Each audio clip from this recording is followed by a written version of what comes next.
Hello dear friend, आप सभी का स्वागत है थर्मोडायनेमिक्स के लेक्चर 2 में। इससे पहले हम लोग लेक्चर 1 डील किया था, जिसमें हम लोग थर्मोडायनेमिक्स के बारे में पढ़े थे। क्या क्या पढ़े थे? About to thermodynamics. सबसे पहले देखा कि थर्मोडायनेमिक्स के बारे में होता क्या है। उसके बाद पढ़ा था सिस्टम के बारे में, सिस्टम, बाउंड्री एंड सराउंडिंग के बारे में। सिस्टम का मतलब क्या समझते हैं? जिसपे मतलब कोई भी एक बॉडी हो जिसपे हम ऑब्जर्वेशन कर रहे हैं, जिसको हम एनालिसिस करते हैं, उसको बोलते हैं सिस्टम। उसको छोड़ के बाकी जो भी पार्ट होता है उसको बोला जाता है सराउंडिंग। सिस्टम प्लस सराउंडिंग बोला जाता है इनवर्स, जो हम लोग पिछले लेक्चर में थर्मोडायनेमिक्स के लेक्चर 1 में हम अच्छे से डील कर चुके हैं। बाउंड्री के बारे में देखा जाए तो बाउंड्री टू टाइप्स होते हैं। एक होता है रियल और दूसरा होता है इमेजिनरी। रियल मीन्स कि मास का ट्रांसफर नहीं होता है, उसमें मास का इंटरेक्शन नहीं होता है। बट इमेजिनरी बाउंड्री में मास का ट्रांसफर हो सकता है। जो रियल बाउंड्री होते हैं 2 टाइप्स के होते हैं। पहला होता है मूवेबल और दूसरा होता है फिक्स। मूवेबल जो पिस्टन सिलेंडर अरेंजमेंट होता है वो मूवेबल बाउंड्री को डिनोट करता है। रिजिड कंटेनर ले लें तो फिक्स को डिनोट करता है। उसके बाद टाइप्स ऑफ सिस्टम पढ़े थे। टाइप ऑफ सिस्टम में पढ़े थे open system, close system and isolated system. Open system में क्या होता है? ओपन सिस्टम में मास एंड एनर्जी दोनों का इंटरेक्शन होता है। बट क्लोज सिस्टम में ओनली एनर्जी का इंटरेक्शन होता है, मास का इंटरेक्शन नहीं होता है। आइसोलेटेड सिस्टम में न मास का इंटरेक्शन हो सकता है, न ही एनर्जी का इंटरेक्शन हो सकता है। तो ये टाइप की पूरी जो भी बेसिक था थर्मोडायनेमिक्स का, उसमें हम थर्मोडायनेमिक्स लेक्चर 1 में डील कर चुके थे। अब लेक्चर 2 लेकर आए थर्मोडायनेमिक्स में। लेक्चर 2 में हम कुछ प्रॉपर्टीज के बारे में डील करेंगे, कुछ और बेसिक पढ़ा जाएगा। इसमें हम क्या करते हैं? इसमें हम बात करते हैं प्रॉपर्टीज के बारे में। इसमें हम क्या करते हैं? प्रॉपर्टीज के बारे में डील करते हैं। देखते हैं प्रॉपर्टीज कैसे। प्रॉपर्टी 2 टाइप्स होते हैं। एक होता है इंटेंसिव प्रॉपर्टी, एक होता है एक्सटेंसिव प्रॉपर्टी। ये हमें बता क्या रहे हैं, हमें क्या बता रहे हैं इसके बारे में देखा जाए। हम क्या करते हैं, एक छोटा सा इमेज बनाने की कोशिश करते हैं। छोटा सा बनाते हैं, एक ले लेते हैं कंटेनर। क्या ले लिए जी? कंटेनर। हम बोल लेते हैं इस कंटेनर में क्या है जी? एयर है। क्या है? एयर। इस कंटेनर में एयर है। अब एयर का मास दिया होगा, मास हो गया एम, वैल्यूम दिया होगा, वैल्यूम मान लेते हैं v हो गया। उसके बाद इसका एनर्जी दिया होगा, E दिया होगा एनर्जी, कुछ टेम्परेचर दिया होगा, T दिया होगा, प्रेशर दिया होगा, और क्या बोल देते हैं जी? इसका बोल देते हैं density. Mass, volume, energy, temperature, pressure and value density, ये सब हमें गिवन है। हम क्या करते हैं? इसको फर्दर 2 इक्वली पार्ट में डिवाइडेड करते हैं। 2 इक्वली पार्ट में क्या करते हैं? इसको हम कट कर लेते हैं। 2 इक्वली पार्ट में क्या करते हैं? डिवाइड कर देते हैं। 2 इक्वली पार्ट में हम क्या करते हैं? इसको डिवाइड करते हैं। जैसे इसका डिवाइड कर देंगे, साइज क्या हो जाएगा? इसका डिवाइड हो जाएगा। इसमें हम देखें क्या होगा। ये मास जो होगा, मास, अब एयर का मास क्या होगा? आधे क्या हो जाएगा? बढ़ जाएगा। तो इधर जो होगा वो हो जाएगा m/2। इधर जो होगा वो क्या हो जाएगा? m/2। वैल्यू तो दिख ही रहा है, वैल्यू भी क्या हो जाएगा? v/2।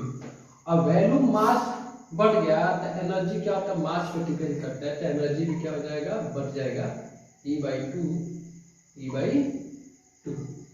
एनर्जी भी क्या हो गया? बढ़ गया। लेकिन बात किया जाए जब टेम्परेचर, तब टेम्परेचर यहाँ जो मान लेते हैं इस कोने पे जो टेम्परेचर होगा, मान लेते हैं जो इस कोने पर टेम्परेचर होगा वो भी टेम्परेचर सेम ही होगा। पूरी बॉडी के टेम्परेचर तो वही रहेगा। तो ये टेम्परेचर क्या होगा? ऑलवेज इसका भी टेम्परेचर होगा, इसका भी टेम्परेचर ये रहेगा।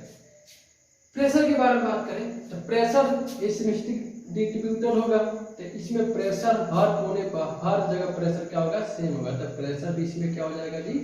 सेम हो जाएगा। डेंसिटी के बारे में बात किया जाए तो डेंसिटी सोच लेते हैं। डेंसिटी क्या होता है? डेंसिटी को देखा जाए, डेंसिटी यहाँ बताते हैं डेंसिटी के बारे में। डेंसिटी इक्वल टू होता है mass upon volume. Mass upon value. अब देखिए इसके लिए बात करते हैं तो मास देखें तो क्या हो जाएगा m बाई 2, वैल्यू कितना हो जाएगा जी v by 2, 2 cancel out, density final density क्या बच गया जी m बाई 2। मीन्स आप कुछ भी कर लो, सिस्टम को कितना भी पार्ट में डिवाइड कर लो, डेंसिटी चेंज होने वाला नहीं है। तो यहाँ डेंसिटी भी क्या होगा, डेंसिटी भी क्या होगा जी सेम होगा। हम देख रहे हैं यहाँ mass volume and energy system को डिवाइड करने पे चेंज हो जा रहा है, लेकिन टेम्परेचर प्रेशर और डेंसिटी क्या हो रहा है, जो सिस्टम के जो पहले थे वही बाद में भी हो रहे हैं, इसको फर्दर डिवाइड करने के बाद भी। हम यहाँ पे आते हैं, उसके बाद फिर से इसको एनालिसिस करेंगे। यहाँ देखते हैं कारण की थर्मोडायनामिक्स की दो, एक क्या कहता है थर्मोडायनामिक्स प्रॉपर्टीज, क्या properties of the characteristic by the system can be identify. हमें थर्मोडायनामिक्स की जो प्रॉपर्टी होता है उस सिस्टम को आइडेंटिफाई करने में हेल्प करता है। कितने प्रकार के होते हैं, 2 टाइप्स के होते हैं, इंटेंसिव एंड एक्सटेंसिव। इंटेंसिव में इन ध्यान रखने वाली चीज है, इन का मतलब होगा independent of mass and size. सबसे जरूरी है साइज, मास को छोड़ते हैं ना, साइज को केवल कंसीडरेशन करते हैं। Independent of mass and size of this system. कौन कौन से देखते हैं, यहाँ पर देखो साइज पे कोई फर्क पड़ रहा है, साइज पे ना प्रेशर का कोई फर्क पड़ता है, ना टेम्परेचर का फर्क पड़ रहा है, ना डेंसिटी का फर्क पड़ रहा है। विस्कोसिटी, विस्कोसिटी अगर एयर का देख लिया जाए तो एयर का विस्कोसिटी भी वही, कोई फर्क पड़ता नहीं। थर्मल कंडक्टिविटी, ये जितने होते हैं ये क्या होते हैं इंटेंसिव प्रॉपर्टी होते हैं, जो केवल इसके साइज पे, सिस्टम का जो भी साइज होगा उस पर कोई फर्क पड़ने वाला नहीं है। दूसरा बात कर लेते हैं एक्सटेंसिव। एक्सटेंसिव मतलब ये इंडिपेंडेंट है, देखिए क्या हो जाएगा dependent of mass and size, size of the system. अब देखते हैं, अब देखो डिवाइड किए तो मास भी डिवाइड हो गया, वॉल्यूम भी डिवाइड हो गया, इंटरनल एनर्जी भी डिवाइड हो गया, entropy, enthalpy, electric charge and magnetic field, ये सब जितने भी होंगे वो क्या हो जाएंगे एक्सटेंसिव प्रॉपर्टी हो जाएगी।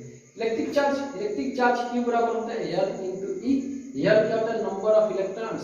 अब इलेक्ट्रॉनों की संख्या जितनी ज्यादा होगा चार्ज उतना ज्यादा होगा, इलेक्ट्रॉनों की संख्या जितनी कम होगी उतनी चार्ज कम होगी। मैग्नेटिक फील्ड कुछ ऐसे, ये जितने होते हैं ये सब होते हैं जो साइज पे डिपेंड करेंगे, साइज पे डिपेंड करेंगे वो एक्सटेंसिव होंगे, जो साइज पे डिपेंड नहीं करेंगे वो क्या होंगे इंटेंसिव प्रॉपर्टी होंगे। जो भली बातें इस चीजें हमने समझ गए। अब देखो कुछ चीजें, कुछ नोट्स चीजें, बढ़िया चीजें इसमें देख लेते हैं। Correct the ratio of two extensive property is intensive property. Ratio of two मतलब दो extensive property, mass upon volume क्या होता है डेंसिटी। देखते हैं डेंसिटी का हम लिखे, डेंसिटी के बारे में लिखा जाए, डेंसिटी के बारे में लिखा जाए,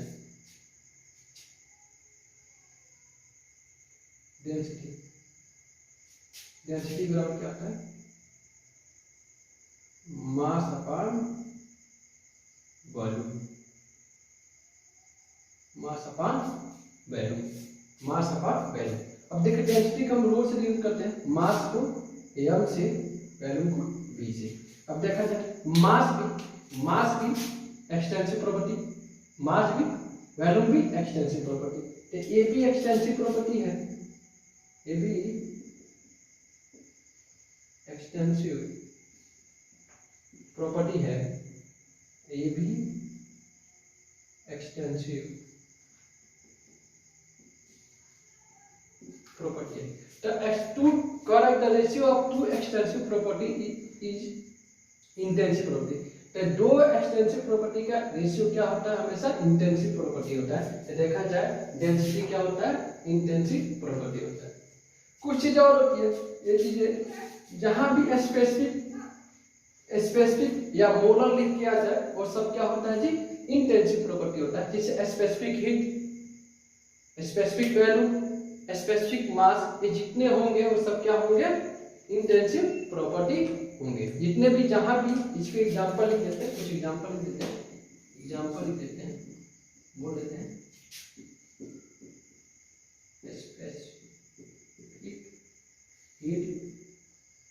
specific heat, specific volume,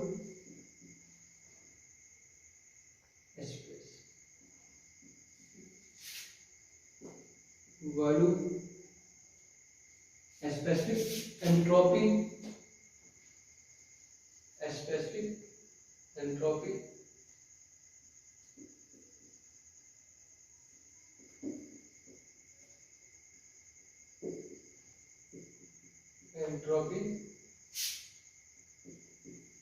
specific enthalpy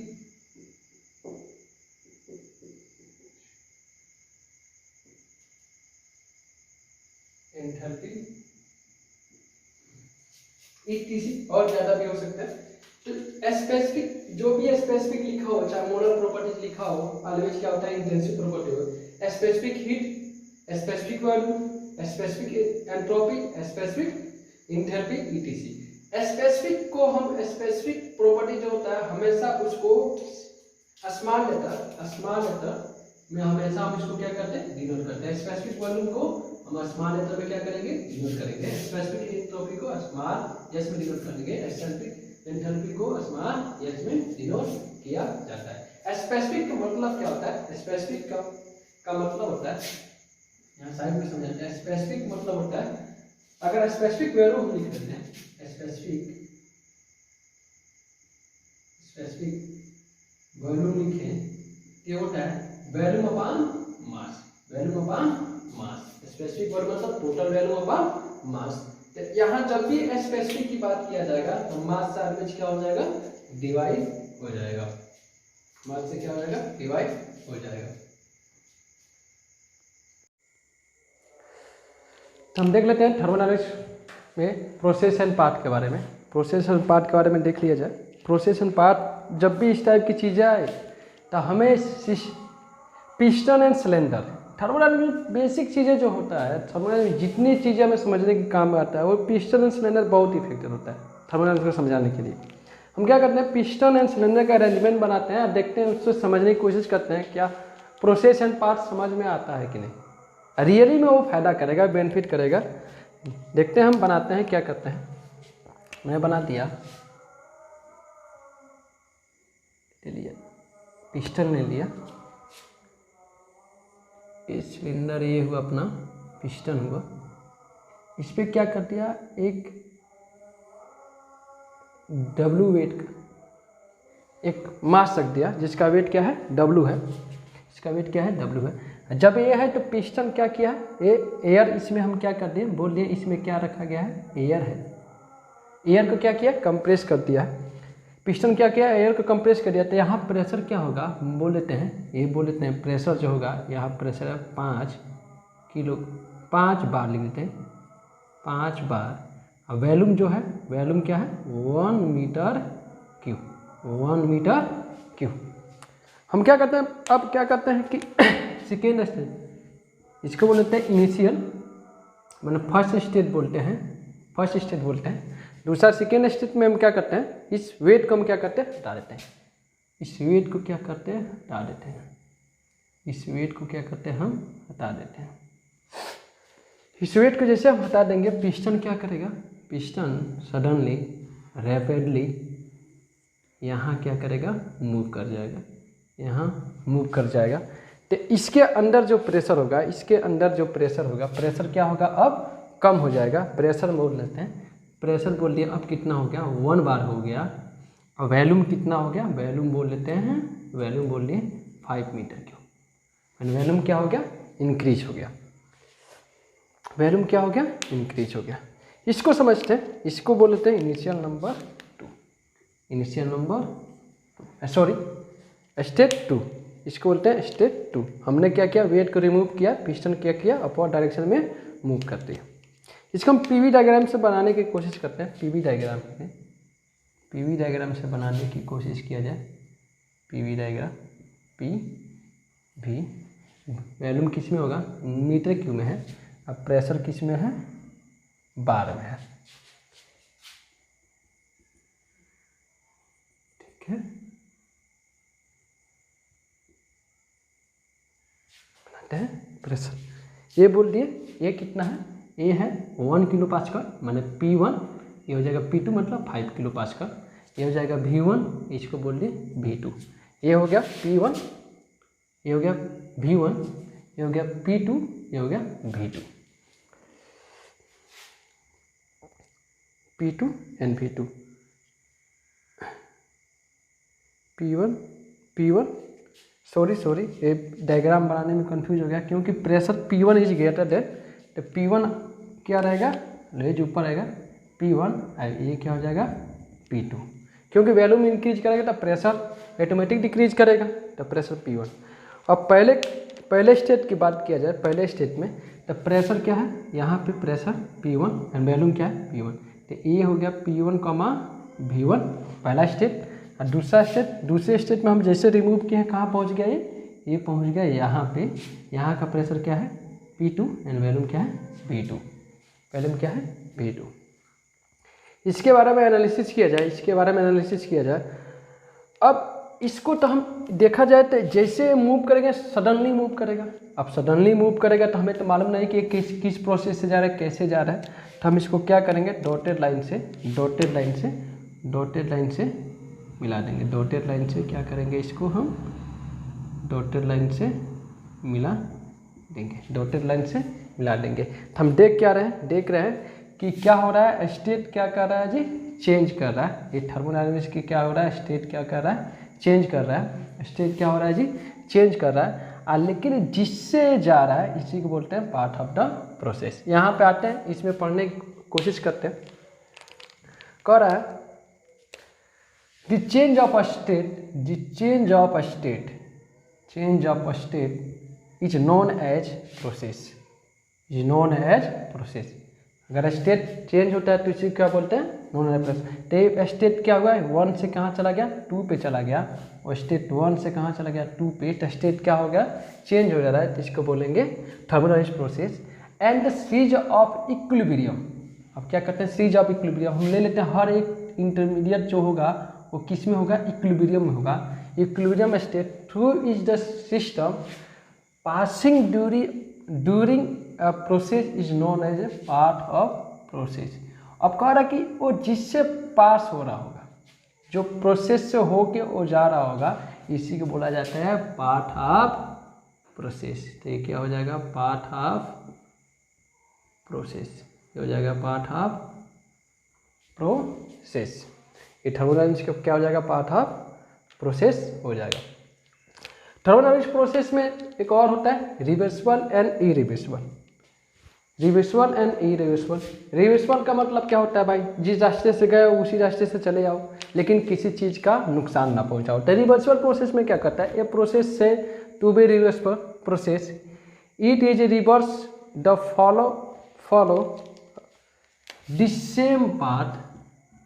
the same path as the forward part without affecting system as well as surrounding। मतलब कह रहा है कि सिस्टम एंड सराउंडिंग को कोई इफेक्ट नहीं करना चाहिए, और जो फॉरवर्ड पाथ फॉलो किया वहीं से क्या हो, रिवर्स हो जाए। लेकिन एक्चुअली में ऐसा कभी होता ही नहीं है, एक्चुअली में ऐसा प्रोसेस पॉसिबल है ही नहीं।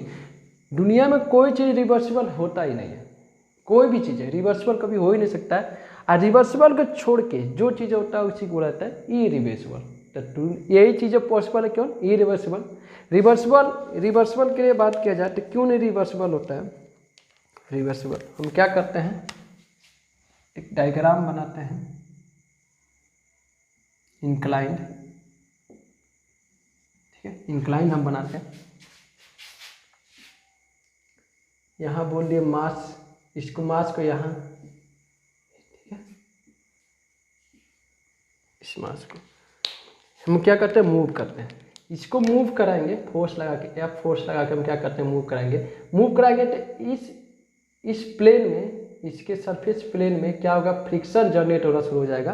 फ्रिक्शन के चलते क्या होगा जी, ये क्या करेगा, इसको हीट देना शुरू करेगा, हीट लॉस होना शुरू हो जाएगा।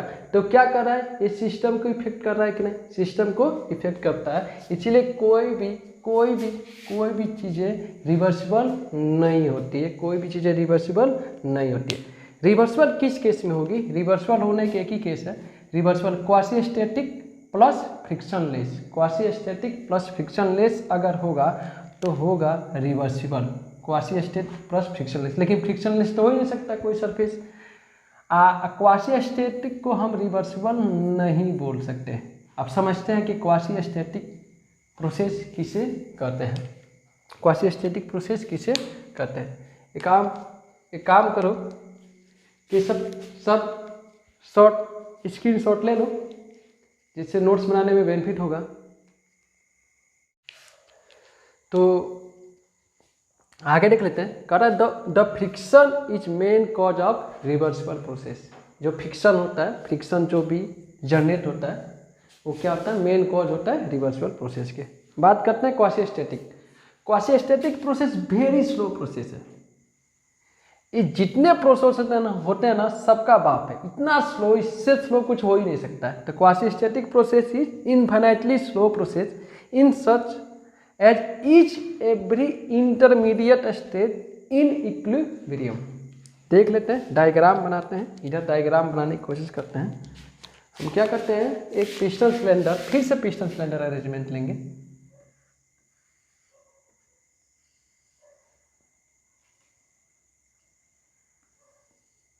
पिस्टन सिलेंडर अरेंजमेंट ले लिया।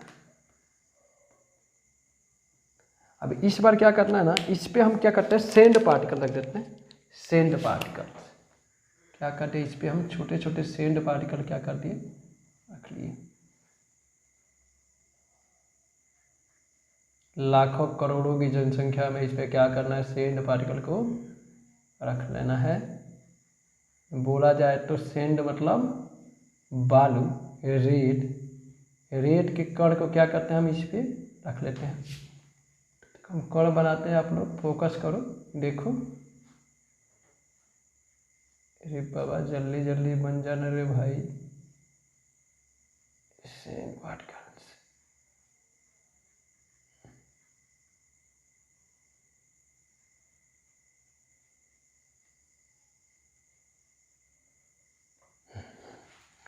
ठीक है। हम क्या करते हैं, इसी को बोल लेते हैं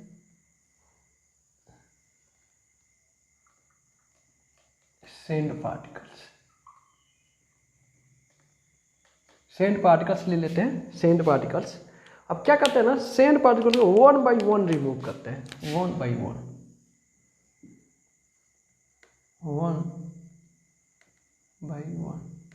1 बाई 1 क्या करते हैं, हम रिमूव करते हैं, हटाते हैं। एक एक रिमूव करेंगे तो इसमें होने वाला परिवर्तन बहुत स्लो होगा। जो पिस्टन होगा, जो पिस्टन मूव करेगा, पिस्टन जो मूव करेगा वो मान लेते हैं पहले यहाँ था, इसके बाद मान लें जस्ट इससे जस्ट ऊपर, ध्यान देना, इसके जस्ट ऊपर थोड़ा सा मूव करेगा, जो हमें दिखेगा ही नहीं। कितना स्लो प्रोसेस होगा, जो हमें दिखेगा ही नहीं, जो हमें दिखेगा ही नहीं। इतना स्लो प्रोसेस होता है कि जो हमें दिखेगा ही नहीं। 1 बाई 1 मूव करते हैं।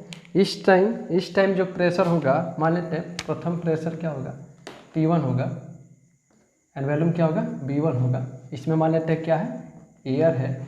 इसमें भी मान लेते हैं अब प्रेशर, सेकेंड प्रेशर क्या हो जाएगा, P2 हो जाएगा, वॉल्यूम क्या हो जाएगा, V2 हो जाएगा, एयर क्या हो जाएगा, एयर। हर इंटरमीडिएट जो होगा, हर इंटरमीडिएट स्टेज क्या होगा जी, इक्विलिब्रियम में होगा। इतना स्लो प्रोसेस होगा कि हर इंटरमीडिएट स्टेज क्या होगा, इक्विलिब्रियम होगा। फाइनली हम क्या करते हैं, 1 बाई 1 रिमूव करते चलते हैं। सालों बाद, कई सालों बाद क्या होता है, फाइनली क्या होता है, पूरा क्या होता है, जो सेंड पार्टिकल होते हैं वो पूरे क्या करते हैं, हमने रिमूव कर दिया। तो टोटल रिमूव कर देंगे तो कुछ ऐसा पिस्टन क्या होगा, पिस्टन कुछ यहाँ में ए जो होगा प्रेशर इस समय होगा, P फाइनल होगा, एंड वॉल्यूम क्या होगा, V फाइनल, अंदर ही क्या होगा, एयर होगा। इसके लिए बनाया जाए PV डायग्राम बनाया जाए, तो PV डायग्राम कुछ ऐसा होगा। PV डायग्राम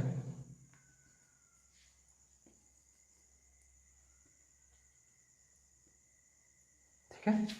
ये जो प्रेशर था ये P1 है, वॉल्यूम V1 है, ये वॉल्यूम V फाइनल है, ये प्रेशर P फाइनल है। अब देखते हैं, यहाँ बात किया जाए हर एक इंटरमीडिएट स्टेज के बारे में बात किया जाए। हर एक इंटरमीडिएट स्टेज जो होगा वो कैसा होगा, हर एक इंटरमीडिएट स्टेज जो होगा इक्विलिब्रियम में होगा। हर एक इंटरमीडिएट स्टेज किस में होगा, इक्विलिब्रियम होगा। हम इससे क्या कर दिए, मिला दिया। हीलियम स्टेट किस में होगा, 1 से स्टेट 2। क्वासी स्टैटिक प्रोसेस इसी को बोला जाता है quasi static process. Quasi static process very slow process होता है, जिसके हर एक इंटरमीडिएट स्टेज, जितने भी इंटरमीडिएट स्टेज होते हैं ये लाखों होंगे, लाखों करोड़ों। जितने आप कण एक 1 बाई 1 हटाएं उतने इंटरमीडिएट स्टेज सब क्या होंगे, इक्विलिब्रियम होंगे। और उस इक्विलिब्रियम को उनको मिला दिया तो क्या बन गया जी, प्रोसेस बन गया। 1 से 2 प्रोसेस बन गया। कुछ चीज़ें और देख लेते हैं, every reversible process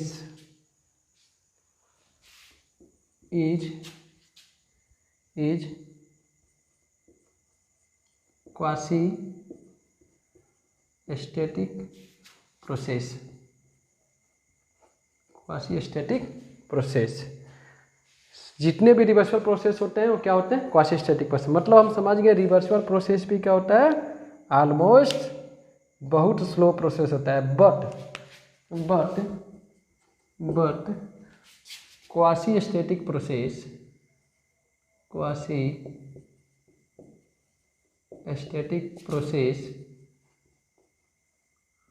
not need reversible process, not need reversible process. ये जरूरी नहीं है जो क्वासी स्टैटिक प्रोसेस हो वो रिवर्सिबल प्रोसेस हो, बट जितने भी रिवर्सिबल प्रोसेस होते हैं वो क्या होते हैं, क्वासी स्टैटिक प्रोसेस होते हैं। क्वासी का मतलब ही क्या होता है, क्वासी का मतलब होता है ऑलमोस्ट। क्वासी का मतलब ही होता है ऑलमोस्ट। स्टैटिक्स का मतलब तो हम जानते हैं भाई, स्टैटिक्स का मतलब होता है रेस्ट, रेस्ट का मतलब होता है नो मोशन। तो जो प्रोसेस होंगे क्या करेंगे, नो मोशन, इसका मतलब होता है रेस्ट कंडीशन में होगा। मतलब एक जो प्रोसेस होगा वो वेरी स्लो, मतलब ऑलवेज बोला जाता है कैसा होगा, रेस्ट के जैसा होगा। और दिख भी रहा है जो प्रोसेस में जो ग्रोथ हो रहा है ऑलवेज कैसा हो रहा है जी, रेस्ट के जैसा ही हो रहा है। बस आज के लिए बस इतना ही। आगे इसके बाद आगे चालू किया जाएगा वर्क के बारे में, वर्क एंड हीट पढ़ेंगे जो वेरी इंपॉर्टेंट है, वो लेक्चर 3 में बात किया जाएगा। आप लोग क्या करो कि प्रॉपर नोट्स बनाया करो, प्रॉपर नोट्स बनाया करोगे, स्क्रीनशॉट क्या कर रहा ले लिया करो, प्रॉपर नोट्स बनाया करोगे तो बढ़िया रहेगा, बेनिफिट रहेगा, आगे चल के न्यूमेरिकल लगाने में भी बेनिफिट होगा। Thank you for watching, please like and subscribe. Thank you.